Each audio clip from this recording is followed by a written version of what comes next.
দরজা খুলতে এত দেরি হইল কেন? কি করলা এতক্ষণ?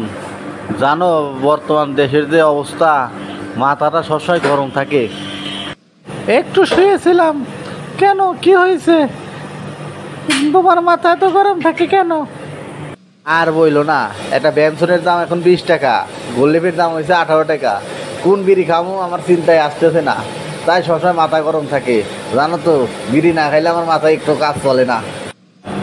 ও, এই ব্যাপার। এটা কোনো সমস্যা হলো নাকি? আমরাই তো সরকার বানাইছি, নাহিদ ভাইয়াকে আমরা সবাই বলবো, তাই বিড়ির দাম কমিয়ে দিবে। তুমি এত টেনশন করছো কেন? না গো কিউটি, এবার আর সে অবস্থায় নাই। এখন দেশ অনেক আপডেট হয়েছে, এখন কি আমাদের কথা শুনবে? চলো আমরা সবাই বিড়িখোররা মিলে একটা মিটিং করে নাহিদ ভাইয়াকে বলি যে ভাইয়া বিড়ির দাম কমান, তাহলে আমাদের জীবন বাঁচবে না। ঠিক আছে?